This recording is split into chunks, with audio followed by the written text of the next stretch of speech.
en principio trabaja desde las oligarquías y las burguesías como dos conceptos que podríamos decir que no necesariamente se ven juntos. Si uno se pone en Europa, por lo general la oligarquía está asociada a un sector aristocrático. En cambio, si yo me coloco, y la burguesía sería como el sector que viene a desplazar a la aristocracia. En el modelo europeo, el modelo más occidental, europeo, impuesto desde los manuales.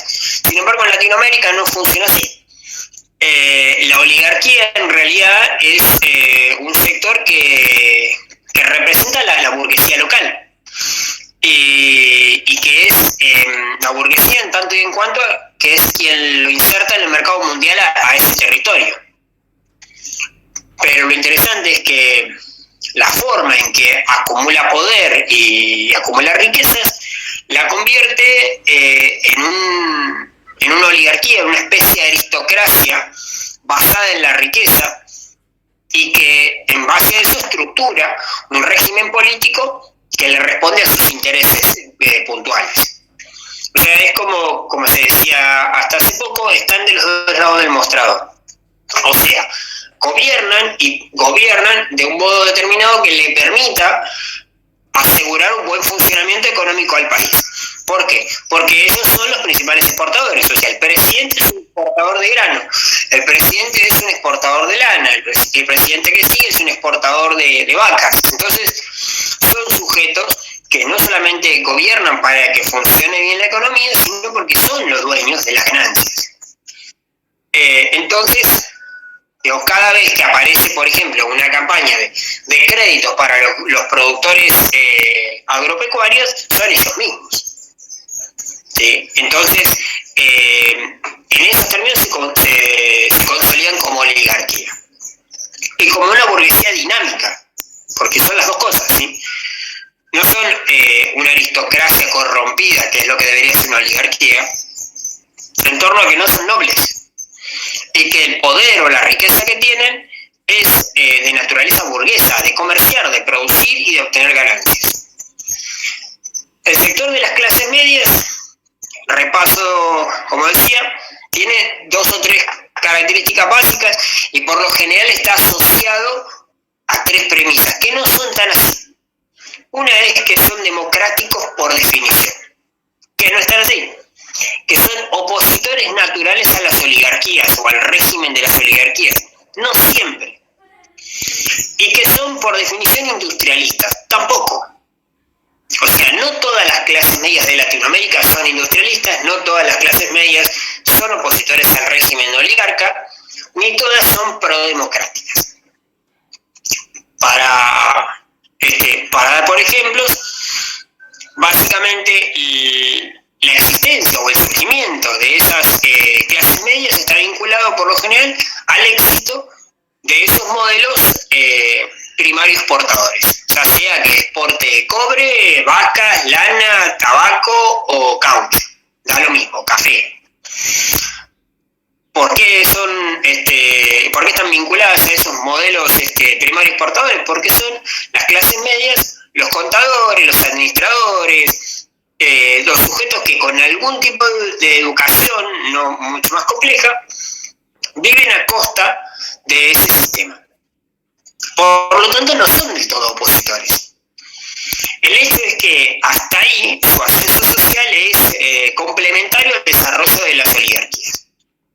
El hecho es que cuando el desarrollo social de estos sectores de medios, estas clases medias, llega a un punto que les interesa participar en política, chocan, o sea, su ascenso social choca violentamente contra las oligarquías. Las oligarquías tienen no el monopolio del Estado, de la violencia, como definiríamos tradicionalmente al Estado, ¿no? El Estado es el monopolio de la violencia. Esa es la definición clásica. Acá no es el Estado el que tiene el monopolio lo tiene la oligarquía, ni siquiera el Estado. Lo tiene un sector de la población que encima son un grupo de familias. Ahí es donde la clase media choca y ahí es donde aparece como más democrática, como básicamente no pidiendo un cambio total del sistema o del régimen político, sino que se apliquen las justas reglas o las normas. Por lo tanto, si el sistema es injusto, solo pide que se apliquen las normas, no que deje de ser injusto. O sea, hay que entender básicamente eso. Por eso, el radicalismo en su primera definición, desde afuera, no es mucho más que el gobierno, que un modelo oligárquico. Por eso la política económica del radicalismo es muy similar a la política económica de la oligarquía. No tiene grandes cambios. Los mayores cambios que genera es que cuando empieza a gobernar, choca con todo lo que normalmente hacía la oligarquía. Y dentro del gobierno es que el radicalismo argentino se convierte en auténticamente un agente de cambio. Pero después, no antes. Cuando se convierte en poder, no cuando es clase media. Son dos cosas distintas. Volviendo a las clases medias, no son necesariamente industrialistas porque buena parte de las clases medias latinoamericanas son trabajadores liberales. Por lo tanto, o sea, me refiero a médicos, abogados, contadores, empleados públicos. Por lo tanto, no son industrialistas porque básicamente son empleados en relación de dependencia, hijos del Estado, básicamente. El tema es que después se quejan de la intervención del Estado cuando el Estado quiere controlar los recursos que ellos lograron a costa del Estado. En ese término, básicamente para poder entender las clases medias. En última instancia, también podemos pensar que las clases medias fueron reiteradas veces quienes dieron apoyo a los golpes de Estado o a gobiernos que no han respetado demasiado la legalidad o no son demasiado democráticos. El caso argentino también tiene varios de esos. Uno de los casos es la clase media apoyando el golpe de Estado de 1955. La famosa revolución libertadora, mal llamada libertadora. Eso lo podríamos aplicar en varios casos, ¿sí? Las clases medias mexicanas que se resisten al ascenso social de los sectores más mestizos, porque básicamente lo que las separa a las clases medias es que son blancas, no son ricas como los oligarcas, pero son blancas. Y si los indígenas logran ascender socialmente muy cerca de la clase media blanca mexicana, se igualan a estos que se sentían distintos, lo que de alguna manera, digamos, de modo relativo, termina siendo una forma de descenso social de esa clase media blanca mexicana. Yo hago hincapié en el blanco porque es lo que la separa más que nada. No es la riqueza, no es el estudio, ¿sí? Es la condición étnica en el caso mexicano. En el caso brasileño pasa algo muy parecido. O sea, hay una especie de podríamos decir, de paralelismo entre ser negro y ser pobre, y entre ser blanco y ser rico. Lo hemos visto, hay artículos que justamente plantean esto, que todavía se sostiene en la actualidad. Para la mujer negra casarse con un blanco es ascender socialmente. No significa tener plata, significa estar casada con un blanco ya alcanza como ascenso social. Entonces, eso es justamente cómo se logra, cómo se accede a las clases medias. El movimiento obrero, que es el último ítem del bloque anterior de Ruquier, tiene la particularidad que está conformado tan particularmente como las otras dos clases que recién marcamos, tanto como la oligarquía, que es burguesa pero que es oligarca, como la clase media, que se cree autónoma, liberal, pero básicamente vive de la teta del Estado. La clase trabajadora es muy variopinta, ya vimos una parte, tiene que ver con que la clase trabajadora latinoamericana está compuesta de afrodescendientes, de sectores indígenas, ambos más o menos mestizados, ¿sí? Digo, con mayor o menor grado de mestizaje, lo que en una sociedad que tiene características no del todo racistas, pero sí que tiene contenido racista, cuanto más blanco sea, menos indígena o menos negro soy, ¿no? Lo que no me asegura el ascenso social, pero sí me distingue y me separa de los que son marginados por definición.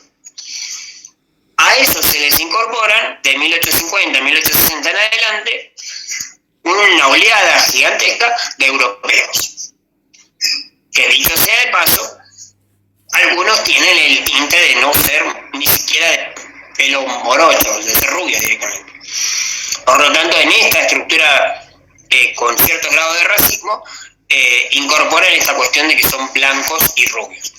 Aunque, con el paso del tiempo, es más la posibilidad, o sea, el mayor desarrollo de las relaciones capitalistas permite que sea realmente el ingreso y la preparación profesional la que empiece de a poco a ir separando las clases sociales y no la pertenencia étnica. ¿Sí? O sea, desde 1800 hasta 1900 hay una serie de cambios sociales que lo que van a hacer es que paulatinamente yo ascienda socialmente por la preparación, ¿sí? Ya sea el acceso a la universidad, a la educación, a cualquier tipo de educación, o la otra opción por, bueno, ser un exitoso empresario, tener algún tipo de pequeña empresa familiar que me haya convertido eventualmente en una persona a la que le fue un poquito mejor. Esa conformación del movimiento obrero lo hace muy característico. Esas migraciones europeas también migran una fuerte cantidad de ideologías. Entre tanto, uno, el anarquismo, dividido en dos grupos: el anarquismo conocido como anarcosindicalismo, que cree que el motor para la organización obrera es el sindicato, y el anarcocomunismo o anarcosocialismo, que está vinculado a que, si bien el sindicato es útil y implica una formación importante, la esencia es la huelga general como herramienta para lograr la revolución social. Los socialistas en general existen dentro de los sindicatos, pero no logran prender con mucha fuerza, menos el Partido Comunista, mucho menos todavía. Y después de la Revolución de Octubre en 1917 en Rusia, el comunismo empieza a tener su pequeña primavera comunista, ¿sí?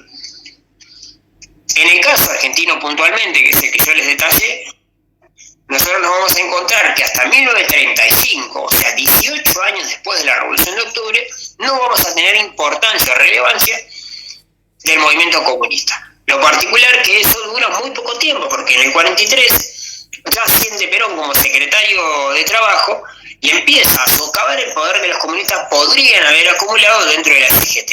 En principio, porque la CGT está dividida en dos, una de carácter más reformista y la otra de carácter mucho más revolucionaria, donde están los comunistas. Y Perón, entre las dos CGT, declara a una de ellas legal y a la otra la declara ilegal.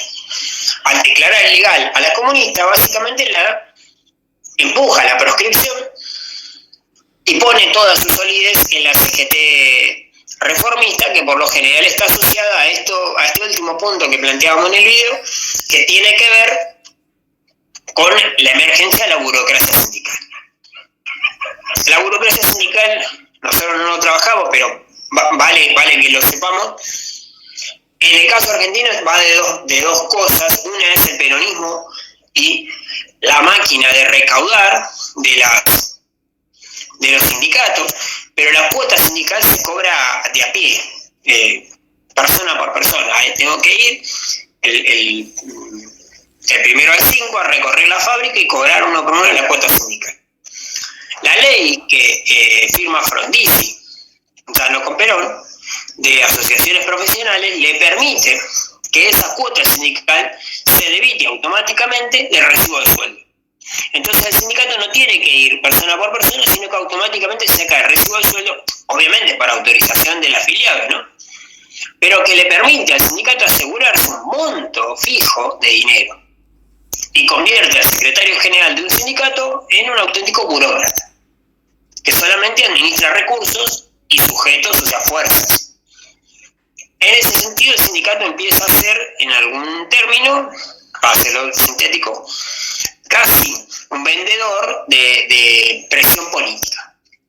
O sea, me dan lo que solicito al Estado o al empresario, si no me lo da, movilizo las personas que tengo para protestar. Hoy por hoy, algunos sindicatos tienen más cantidad de afiliados que los partidos gobernantes. O sea, hoy por hoy, por ejemplo, la CGT moviliza más gente que el peronismo. Lo que no logra la CGT hacer es llevar a todos esos votos, básicamente, a una urna. Siempre esos votos se le desparraman. Una persona vota a un partido, el otro vota a otro partido, el otro vota a otro partido. Es similar lo que le pasa a, por ejemplo, a Bolivia. La Confederación Obrera Boliviana, la COB, estaba francamente opuesta a Evo Morales y fue uno de los que de alguna manera sumó al derrocamiento de Evo Morales. La paradoja es que hoy esa misma COB está apoyando al candidato del MAS, que es el candidato que puso Evo Morales para estas elecciones. Eso significa que de alguna manera nunca la COB pudo convertir su poder político en electoral. ¿Sí? Yo puedo juntar mucha gente, pero eso no quiere decir que esa mucha gente me vaya a votar a mí. De hecho, Moyano, en el caso argentino, lo intentó, hizo un partido que es casi imposible de recordar porque tiene como 5 nombres, todos juntos, ¿no? O sea, se llama tipo así: libertad, progreso, democracia, igualdad para toda la Argentina. Así se llama el partido, es larguísimo. Entonces, él se presentó y no ni siquiera pasó las primarias. O sea, y hay que reconocer que el sindicato de camioneros tiene una movilización que es abismal. Sin embargo, no lo logró convertir eso en un voto electoral. Bien, eso sería como la estructura de clase, por eso el video estaba separado. Por fuera de esa estructura de clase me quedan 3 sectores de la sociedad muy importantes, lo que se conocen como fuerzas vivas también, que son las Fuerzas Armadas, la Iglesia y los cacicatos. ¿Sí? En particular, las Fuerzas Armadas a veces se las asocia al caudillismo, que lo dice Alain Rouquier, pero esa asociación no es justa, no es correcta, porque, por ejemplo, nos vamos a encontrar con que existen casos como Brasil, donde el caudillismo no tiene tanta importancia o no cobró tanta importancia, y sin embargo el militarismo sí lo tuvo. La figura del caudillismo no emergió, como en el caso del resto de los países de Latinoamérica, como resultado de esa diáspora después de la independencia, digamos, migrar en el desierto, todos perdidos, para tratar de organizar a la nación entre 1810 y 1852. En esa coyuntura en Argentina surge el caudillismo, algo muy similar en México, algo muy similar en Bolivia, pero en Brasil eso no pasa. En Brasil, una vez vencido Napoleón, el rey de Portugal vuelve a Portugal y deja a su hijo a cargo del imperio del Brasil. O sea, logra su independencia a Brasil, pero básicamente porque se convierte en una nueva corona sucesoria del rey de Portugal. O sea, se le entrega la corona, le crean una corona en Brasil al hijo del rey de Portugal. Por lo tanto, el caudillismo en sí, como el modelo latinoamericano, no aparece. Por lo tanto, esa asociación entre militarismo y caudillismo no sería tan justa. También hay una diferencia que marca muy claramente Rouquier entre la característica típica del jefe militar de la independencia y los oficiales de carrera del siglo XX en adelante. No es lo mismo un jefe militar de la independencia, donde muchas veces no son sujetos que hayan hecho una carrera militar, sino que se encontraron con la carrera militar. Es la gran diferencia que hay entre Belgrano y San Martín. Belgrano es un abogado, es un intelectual, que se convierte en jefe en general, en realidad, en el proceso de independencia por la coyuntura y por su filiación política, porque está de acuerdo con un proceso revolucionario, pero no es un militar. Tampoco lo es su primo Castelli. Por eso el gran salto en la independencia lo da San Martín, porque San Martín sí es un militar de carrera. Pero aún así no es un militar de carrera en los términos de lo que va a ser el ejército profesional de 1864 en adelante. Y va a dar un nuevo salto el ejército alrededor de 1914-1920. Ese nuevo salto tiene que ver con el retiro paulatino de la caballería, o sea, el uso de caballos, y el avance paulatino del uso de automotores en general, desde camiones a autos blindados y después a los tanques. Entonces hay una serie de cambios, incluso la aparición de la Fuerza Aérea, un desarrollo más fuerte de la Marina.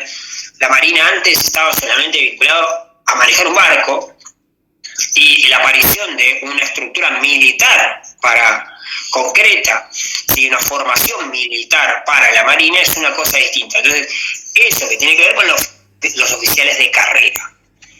De la misma manera, bueno, las Fuerzas Armadas tienen como periodos en el cual podríamos ubicarla. Entre 1869 y 1920, Alain Rouquier reconoce el proceso de formación de las Fuerzas Armadas.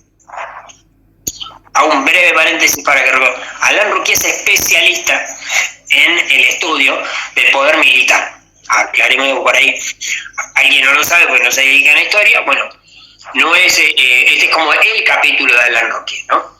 Donde maneja realmente los contenidos. Bien, entonces, entre 1869 y 1920, podemos decir, en Latinoamérica se forman los ejércitos. En la historia argentina se pueden establecer diferentes momentos. En el 64 aparece la Guardia Nacional, que sería la primera escuela profesional militar.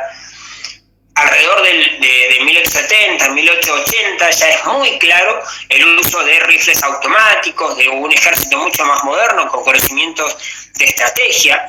Y hacia 1910, en el caso argentino, ya se nota mucho más la separación entre dos generaciones de militares. La primera generación de militares formados en esa estructura todavía de caballería que hizo la conquista del desierto, que peleó contra los indios, y de 1910 en adelante ya sujetos mucho más preparados para usar ametralladoras, lo que van a ser los futuros carros blindados y cosas similares. O sea, es la separación en 1930 entre Félix Uriburu y Agustín Pablo Justo.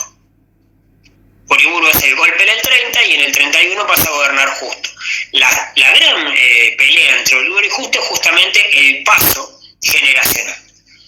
Uriburu representa como el último de la generación de Roca y Justo representa el primero de los militares modernos en términos de lo que va a ser Perón, ¿sí? De lo que va a ser Aramburu.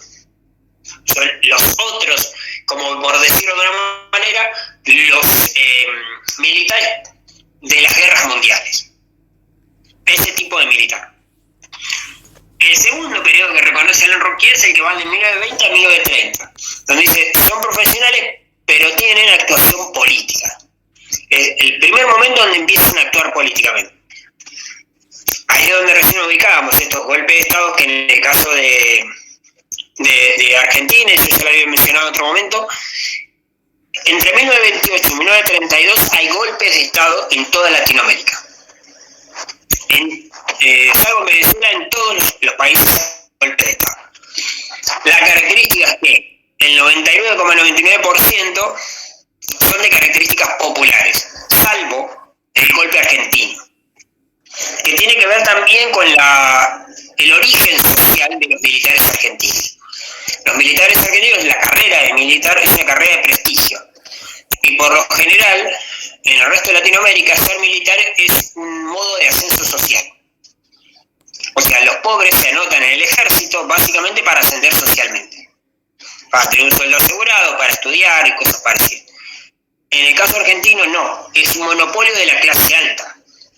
De hecho, la carrera de suboficiales, que por lo tanto es la que no requiere haber hecho la escuela secundaria para poder ingresar, la inventa Perón básicamente, porque de esa manera permite el ascenso de buena parte de los sectores populares al ejército.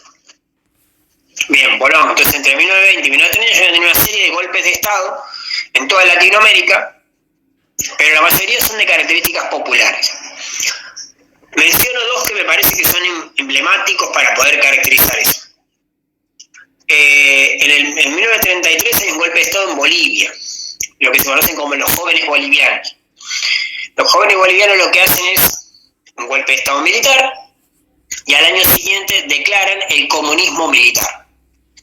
O sea, el Estado se hace cargo de todas las propiedades y los bienes del país y comienza a administrar para redistribuir la riqueza.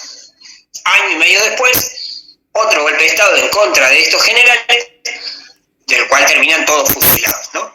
Y de ahí en adelante empieza a tener vínculo esa dictadura boliviana con el jefe de los camisas pardas en Alemania, o sea, el líder de los nazis, de la juventud nazi, ¿no? El otro caso particular de estos golpes de Estado de los 30 es el de Vargas en Brasil. Vargas es un militar de característica en ese momento también cercano a la derecha, ¿sí? Más cercano al fascismo que al nazismo. De hecho, después su partido se llama Integralista, en búsqueda de la integridad brasileña. De vez en cuando ese tipo de características las recupera Bolsonaro, para que tengamos una idea del tinte de derecha que tiene ese primer discurso de Vargas. Pero sin embargo, Vargas, para poder organizar el cambio que realmente busca, necesita una clase obrera que sea disciplinada y organizada en torno al trabajo. Para eso tiene que hacer algo que en Brasil no hay: sindicatos. O sea, por ley, funda los sindicatos y obliga a los trabajadores a formar parte de esos sindicatos y aportar. Que haya elecciones en los sindicatos, que elijan su secretario general, porque justamente en 1930 en adelante lo que Brasil va a iniciar es un proceso de industrialización. ¿Y de qué me servía a mí el comentario de que eran medio nazi? Básicamente porque lo que va a hacer Vargas en torno a eso es el desarrollo industrial, porque están en el contexto de algo que suena bastante a una nueva guerra, y lo que prepara es el armado de Brasil, ¿sí? Frente a la posibilidad de una Segunda Guerra Mundial. Lo que en realidad le deja de resultado positivo a Brasil es el inicio de un proceso de industrialización. La tercera etapa, o el tercer periodo que marca Alain Rouquier de las Fuerzas Armadas, va entre 1960 en adelante, casi hasta el presente, donde lo que reconoce es el marco hegemónico de Estados Unidos, ¿sí? Esta es la etapa donde se pasa de lo que se llama la doctrina de seguridad interior a la doctrina de seguridad nacional. O sea, pasar de defender el país de la amenaza externa a pasar a defender el país de una supuesta amenaza interna. Supuestamente hay un enemigo inserto en la sociedad al cual hay que eliminar.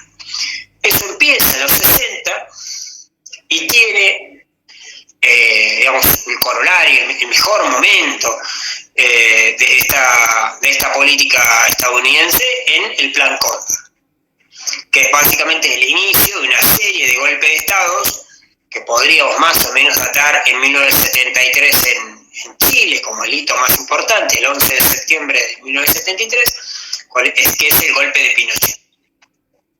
Mientras, de ahí en adelante podríamos ir buscando y nos vamos a encontrar que de ahí hasta el 83 hay golpes de estados en toda Latinoamérica. Lo que se busca básicamente es desmantelar, en principio, podemos decir entre muchas comillas, la organización socialista de características comunistas que existen en las diferentes sociedades de Latinoamérica. Lo que en evidencia termina siendo es el desmantelamiento de la industrialización por sustitución de importaciones y el convertir de nuevo a los países latinoamericanos en exportadores de materias primas. El segundo sujeto, actor dentro de la historia latinoamericana que considera en estos 3 capítulos Rouquier es la Iglesia. La Iglesia es un sujeto complicado siempre para analizar, y en el caso de Latinoamérica también. Para que tengamos una idea rápida, la comunidad católica más grande del mundo es Latinoamérica. Por lo tanto, hacía bastante ruido que no tuviera un papa, por ejemplo, y que por lo general los últimos papas venían de Europa del Este, algo bastante raro también. Uno era polaco y el otro alemán. hacía bastante rango, que podría haber sido tranquilamente español, italiano, francés, que serían pueblos católicos también con cierta importancia. Bien, de la conquista en adelante la Iglesia viene supuestamente a implantar la fe verdadera. Esa implantación del catolicismo que inicia el 12 de octubre de 1492 tiene características muy desiguales. En principio porque donde pudo prender con más fuerza fue allá donde había menos pueblos indígenas o los eliminaron a los pueblos indígenas, como sería el caso de Buenos Aires, o podría ser tranquilamente Cuba, donde eliminaron la población indígena por completo. Sin embargo, en la mayoría de esos lugares también se tuvo que colocar otro tipo de población, porque si hay algo que era evidente, que los españoles no venían a trabajar. Entonces había que conseguir mano de obra. En el caso de Cuba se resolvió con negros y en el caso de Buenos Aires también. Entonces yo trasladé a esas poblaciones una nueva posibilidad de incorporar. Eso significa que nos íbamos a quedar con un catolicismo que intenta implantar una fe, pero que tiene que convivir con los ritualismos normales, tanto de las religiones americanas como las afrodescendientes que acaban de traer con la esclavitud. Entonces lo que marca Alain Rouquier como una continuidad que podemos identificar es que desde la conquista hasta el presente hay una asociación entre el obispo, el general y el terrateniente. Ese trío sostiene buena parte de la dominación. Entonces la Iglesia, casi por definición en Latinoamérica, aparece del lado de los dominadores. La Iglesia es, en esta lógica, un ente conservador y que termina dando consenso a la explotación y al maltrato de la población en general, incluso a la pobreza de esa población. Lo que marca con bastante importancia Rouquier es que hacia finales del siglo XIX, principio del XX, la Iglesia entra de alguna manera con mayor comodidad a la casa de los pobres con los sindicatos cristianos y los partidos demócratas cristianos, que son lo más parecido a una socialdemocracia europea. Entonces son partidos defensores de los humildes, con una lógica asistencialista, de protección a esos sectores de la sociedad más vulnerables, y todo en pro, digamos, de la fe cristiana. Y de alguna manera lo que hacen es resistir el avance del socialismo, del comunismo, que son los que realmente están preocupados por los pobres. Entonces, si yo tengo entre 1890 y 1930 diferentes tipos de anarquistas, diferentes socialistas, diferentes comunistas, y no tengo un solo partido preocupado por los pobres, la democracia cristiana tiene básicamente el objetivo de evitar que los partidos socialistas, los comunistas o los anarquistas se lleven a los pobres. Porque si logran captar a los pobres, la Iglesia pierde por completo su capacidad de dar consenso o su capacidad de dar fe. El otro gran salto que se da es en la década de los 60, con tres escritos de Juan XXIII, 1961 la encíclica Mater Magistra, en 1963 la Pacem in Terris y la 1967 el Populum Progressio. Los tres basados en la necesidad de la protección de los pobres, para hacerlo más simple. Eso da lugar a lo que de ahí en adelante se conoce como la teología de la liberación, que es un salto adelante de la Iglesia,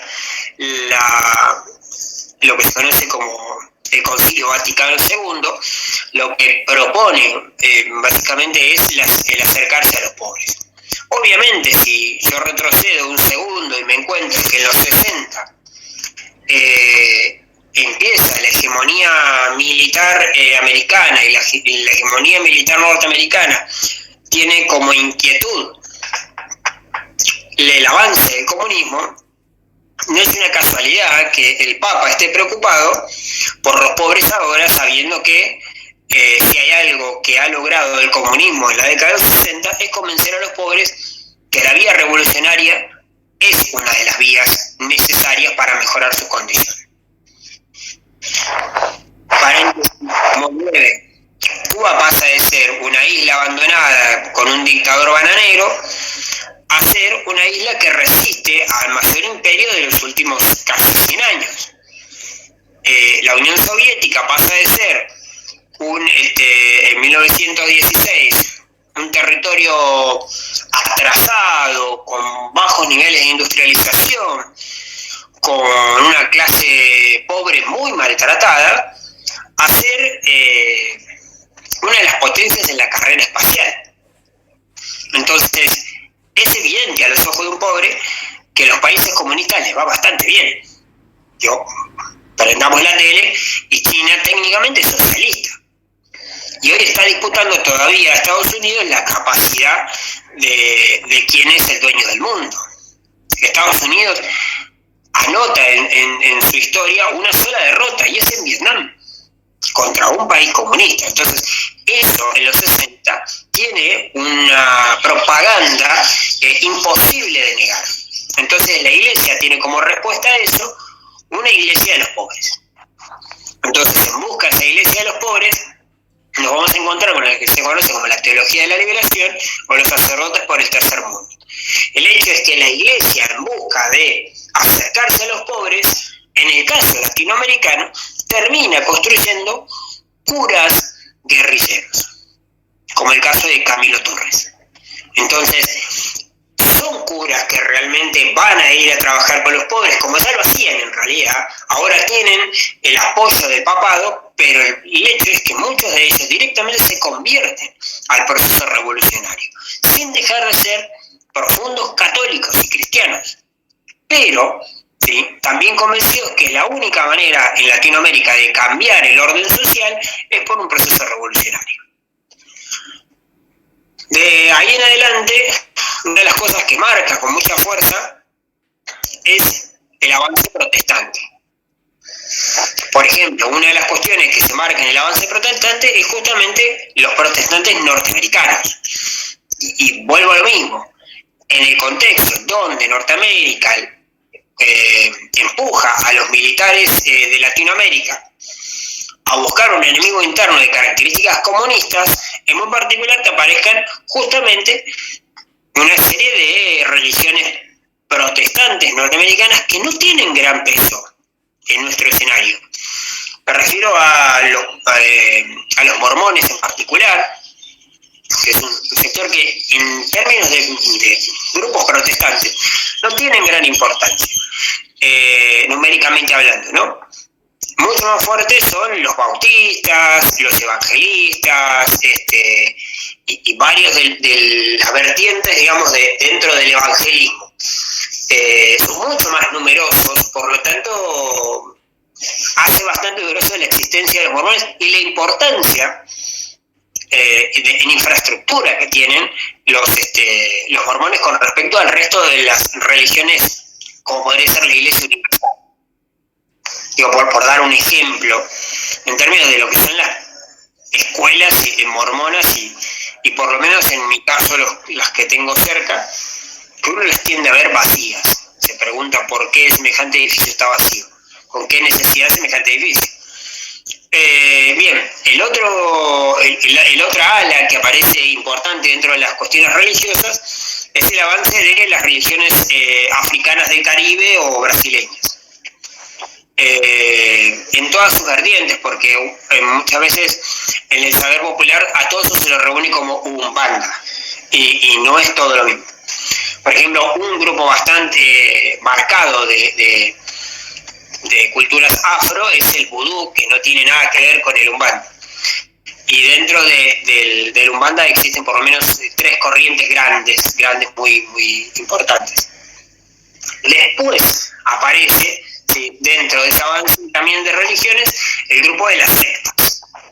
que en algunos momentos de nuestra historia han tenido más o menos importancia. Por ejemplo, en los 70, por ejemplo, en los 90, cobran importancia, digamos, bastante relevante la dimensión que cobran esas sectas.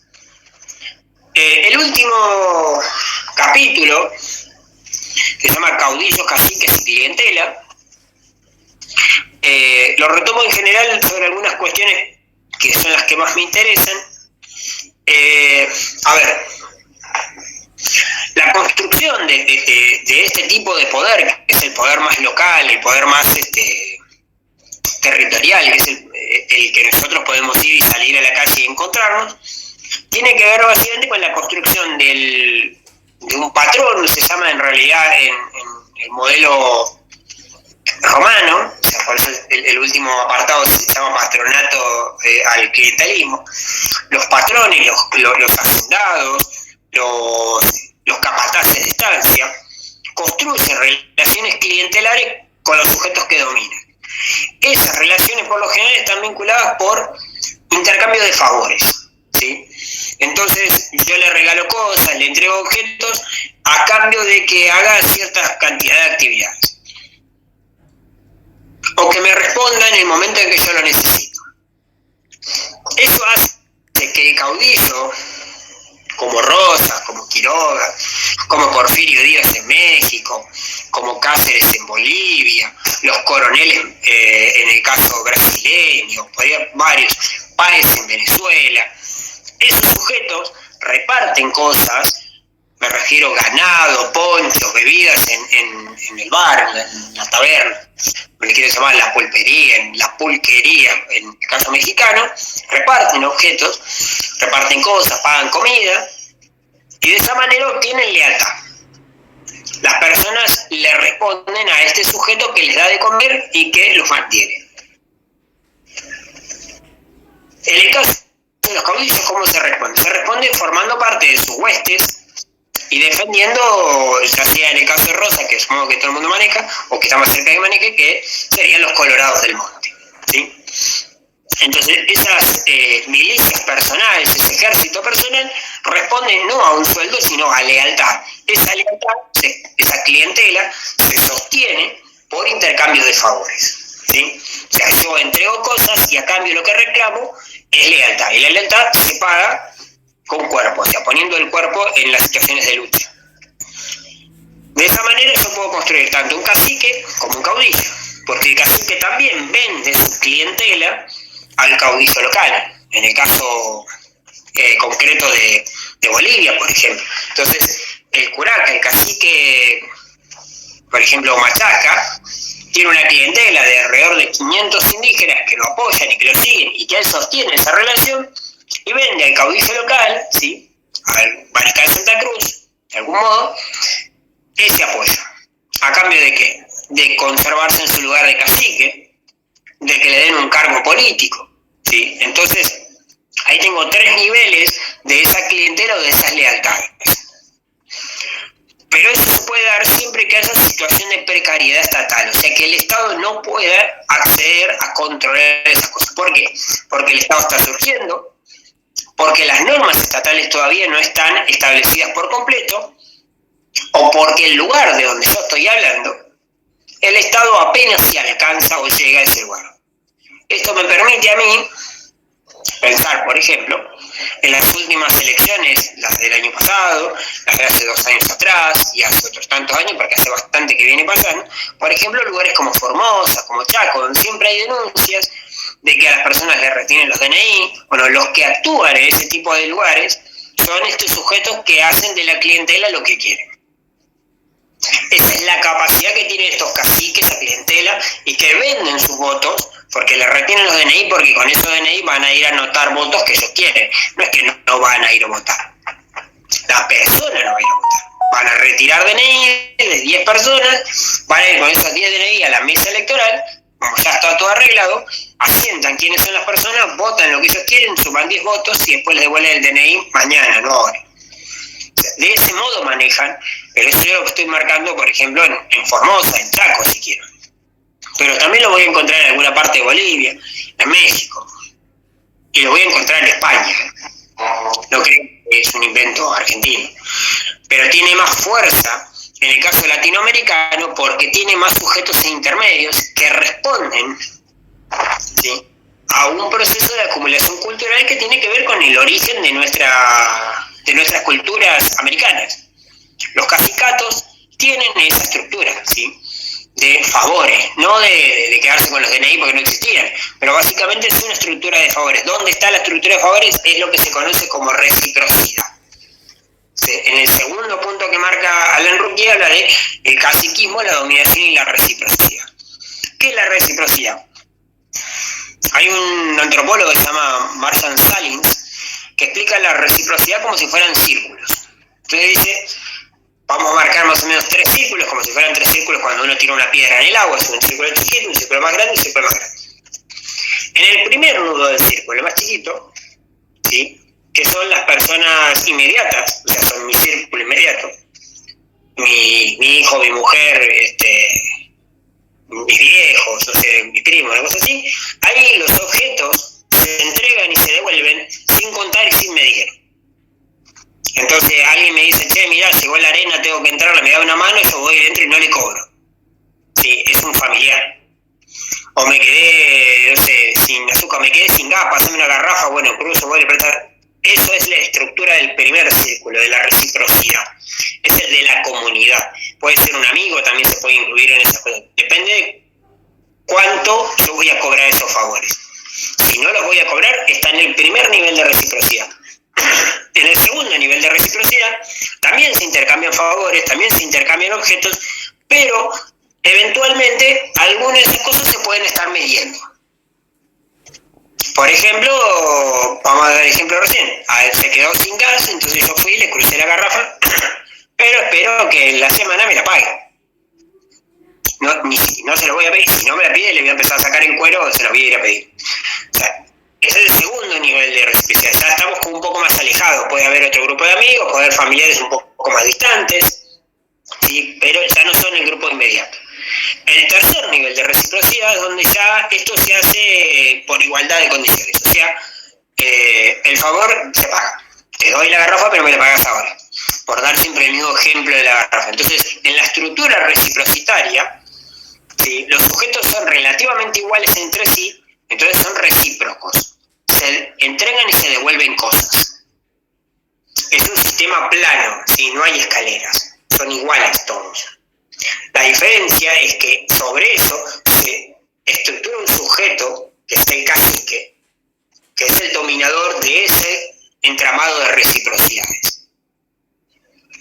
Sí, no es lo mismo que venga el cacique y diga, vamos a ayudar a tal, que no sé, que está haciendo la loza en su casa. El cacique lo ordena y yo voy, no por tal, sino por la lealtad del cacique.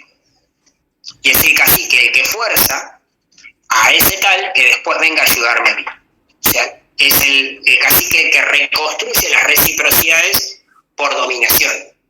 Entonces ahí se dan dos situaciones, lo que se llama la reciprocidad, que es la que explicamos recién, y la otra se llama redistribución, donde el cacique no solamente estructura la reciprocidad, o sea, el intercambio entre iguales, sino que él redistribuye, regala para abajo. Esos son los favores.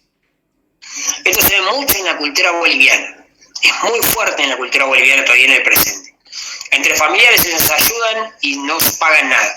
Pero el que recibe la ayuda está obligado a devolver a los demás, no en el mismo trabajo, sino en algo, en un regalo. Por ejemplo, si yo estoy haciendo mi casa y viene toda la comunidad boliviana a hacer la loza o a techar mi casa, yo estoy obligado a pagar el asado, la comida o la bebida. Eso es lo recíproco. Porque es de arriba para abajo, toda la comunidad para mí y yo, en esa situación de mando, porque soy el dueño de casa, debo reciprocitar, sí, básicamente redistribuir, en realidad, redistribuir en comida. ¿Sí? Entonces, esto que parece una cosa que decimos, bueno, pero ¿qué tiene que ver eso? Bueno, eso justamente es el modo en el que se manejan algunas sociedades. El cacique estuvo cuando se inundó todo, el cacique estuvo cuando me quedé sin gas, el cacique estuvo cuando no tenía leña para prender el horno. Y como el cacique estuvo en todos esos momentos, Mi único acto es el acto reciprocitario de ir a devolver lo que él me pide, que es que vote a un sujeto que tranquilamente me va a vaciar los bolsillos, pero el cacique me lo pidió y voy a ir a votar igual. Eso es parte de ese acto de lealtad que tiene que ver con esta estructura de reciprocidad, que es más difícil de encontrar ahora sí, comparativamente, en casos europeos. La política reciprocitaria es muy típica de las culturas indígenas o las culturas agrícolas. En las ciudades no hay casi estructura reciprocitaria, se pierde mucho más. Se da mucho más, bueno, para los que estaban renegando con Durkheim, se da mucho más en lo que se conoce como solidaridad orgánica, que es la solidaridad entre los sujetos que tienen algún tipo de vínculo o de relación subjetiva entre sí. La familia, ¿sí? Donde uno no mira lo que da o lo que le dieron en una estructura familiar o una estructura de amistades. Si uno a sus amigos le da sin preguntarle cuánto es, ni siquiera cuándo lo va a devolver. Esa es la lógica reciprocitaria. La de redistribución siempre tiene que haber un sujeto que manda, está en situación de mando. Por ejemplo, si yo soy el profesor y digo, bueno, si ustedes hacen como se suele hacer en las escuelas, si ustedes terminan la tarea en 10 minutos, los dejo descansar o pueden ir a, no sé, salir al recreo antes. Eso es un acto de redistribución. O sea, yo redistribuyo el tiempo entre todos en virtud de que me han devuelto con lealtad.